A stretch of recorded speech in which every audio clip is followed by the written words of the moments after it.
litambula mwa ku kooti bayoyire buyole bajja naye mbuyana balali kufairo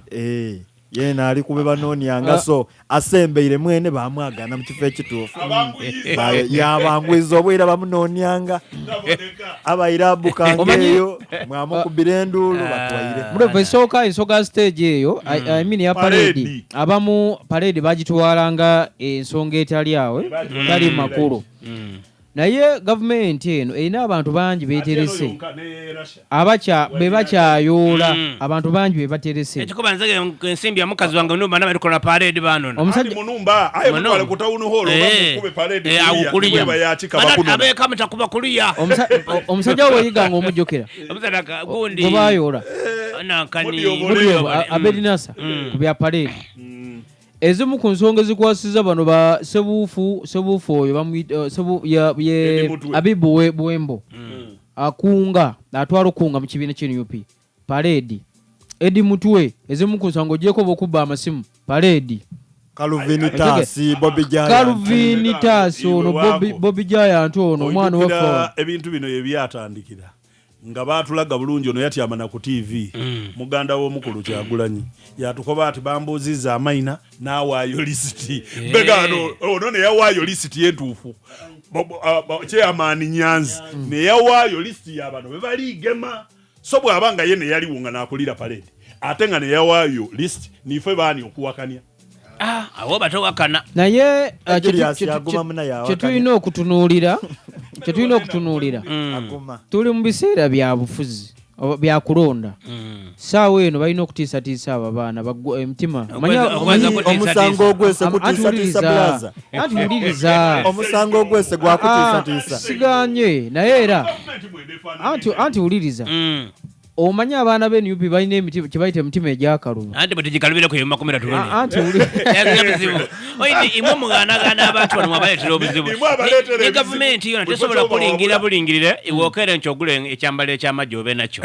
oteeku n'ennyota okwetera gavumenti ezira buzibu okere nkyo otandika okuba tuli kukola magaali egaali mujje mukuba abantu mbame n'embagayo gavumenti eringirire okere nkyo okoti mbagaali nzikujja kunganya abantu bakuliko tukumbe ng'abeesikayo machinga tukumbira government eringire bulingire awo boli kulimba baba eyo baba nibwe bayakatonda taikiriza sitani lweyagezako okuba parade ye katonda yaniga ya musula paka lero tamusodi wange yakobadi kanje kunsize na ndubuze za abantu abitu ebyo andi kati omusango kitufu bagulina naye osooka nowebuza gujja mu kiseera kino iwe babanoonya mutinga Alex Mufumbiro babaire bamunonyanga nga lero yetwaire mwe nga bade bamukyaza ne ku mikulu gy'emmere y'amaleediyo blaza kiseera kye kituufu omusango guno kyewayenze wekyoyidi otya mu mateeka kituufu kino kifu bandi bagenye lunaku ensonga ino sooka n'ozitunuulira enjuyi bbiri mulimu emisango kituufu naye emisango kiringa Mudoofu kati Mudoofu saawa eno olira aja yakoba nti aye Mudoofu idi nti bwe wali ng'okale mu isomero kukiira college butiki nti Mudoofu wayiba peni yo amwana akati ekankubuzeeku so kituufu okyokula kutuukaawo wawulira ku ensambe ekoba nti omusango tiguvunda baali bategeeza ki nti essaawa yonna omuntu bakunona iwe niye bwa musango otegere era wogeza okwiduka n'omusango bwepa poliisi kakati eyo nga tufuddeyo abaana bano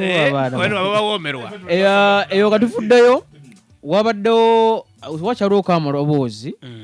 kuba mukoba nakibiina ekya National Unity Platform abasuubira nti oba oli abayinza obutabawa kaadi abakulu okuva mu kibiina wiiki eno gye balina okwetegereza obulungi jjukira okutandika ne wiiki ejja bagatandika okuzigaba bagenda kwetegereza obulungi baani bagenda okuwa kaadi ku babaka ba Parliament zembere ndikoba nti abantu bano bali kujja kwetegereza banewandikiza ambale ndikoba niwe mwene oyogere ni bakandito bakuba mutereze empapulo kubanga empapulo direse obuzibu atachirunda barakagala obuzibu ali kutwala amena ina amena 10 bali kubuza gano galiga so ne atakona agamchaka yasuba yasaluna ali bali kubiyenda bizirawo so tulino okutereza sentence ya mine ekyo kyoda kyam disorganizing mukuku ate amaina abandi bakozesa amaina gabafu anti bintobe babizira olonya bya neighbor eba yafira omuntu we mu kyale wagaleete so abamu so abali kwemulugunya ku level abamu ku babaka ba parliament abagala kadi NUP abasinga abantu batansoga nti batansokola obubadi era bambaga nti Shamiyu Malende bibiri mawulire saawe kabadi kagala kubanga bati atunda oboli abakulu agende ho bambi alikayo kwata kadi niba bibali mudibe byokulana ebyo byamaka mbwiba ekyavako obuzibu iba ole gwali kuvugana naye yali n'omukolo iba wanshali mu Maria ajja ku mukolo ogwo n'omukadi n'agenda omuntu gwensona naye buli ojo otya ku kadi bamukubira isimu ati muno ati ndiye nokunula mukwano gwange nantwayireyo okwekyanga kwatandikirawo so onayakati omusaada gwensula naye kuwaya ne betuvuganya nabo nti bwoba weni UP noyagala nze mulwanyi we naale mungamuzeniwe lube lutalo anti opponent wombo kwindi tukuze tutyo opponent wombo luba lutalo mbu luba lutalo otwale nere emerebe je so omukulu gwe bayita Michael Kakembo owantebe municipality abakulu baga nti alinga addako wampuuga kadi oyinza okumita myaganya gy'engalo tulina gwe kya Juliet Kakande omane mpima sakasite okuwa yako n'empuuga kadi yakubita bwa mungalo kibiina kyaimwe nga noono memba waimwe eyakolanga naye mbwogogona musango gukwimisa kadi anti bino byakwewalana nti mulwanyi we buli wa NUP nga ndiwe NRM kasampa yako niwe nga banene bampalana mangu tibenda magane niige ebyo ne biri mu fili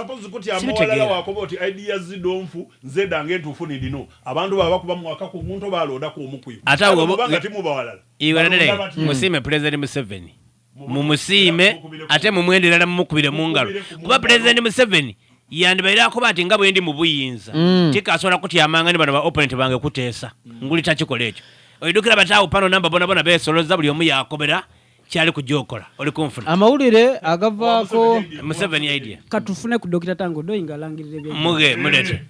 where is it down Kanga district hereby declare the results as follows.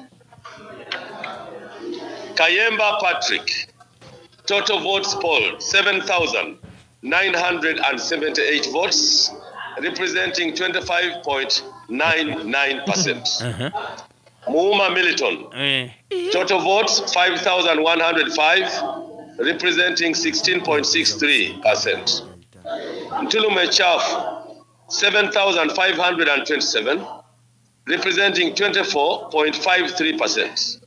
Changa, 7,125, representing 23.22. Changa. Waiswa Ian, 2,956, representing 9.6%. Total number of votes cast, 30,691. I therefore declare Kayemba Patrick, who has polled the highest number of votes, 7,975.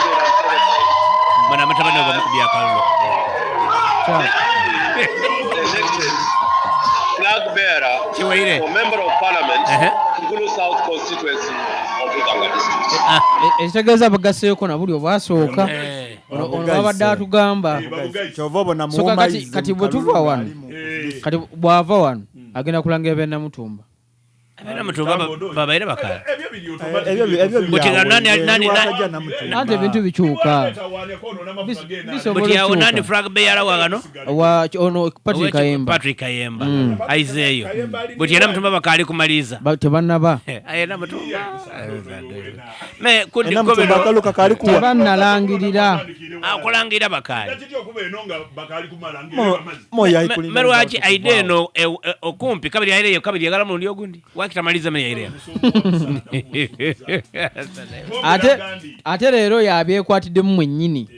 mubwenere nga abingo wa bodaboda wakapikipiiki era Mutumba mubwene ndowooza wakapikipiiki abeera alikwidwa ku kyankalanya layini mweno yamubinga ebiseera abantu ebitaano ku line obaigi obuwanvu bwebako abantu babiri bikumi bitano esobola okujja paka ku Jinja Sailing Club abantu 15 nina filimu yendi kubona mu bantu bano babaira mukasawe katono kati abantu 15 waliwo filimu yendi kubona mu maisawo okusinzira ku bwongo bwange jevumpa abantu bano bona abagwa mu kadi nga banita Amongo ng'atanga Amongo yagangula obwa speaker bajja kwira mu parliament ate bawangule ekyo ndiko bali kwira mu kalwa abiri bajja kuwangula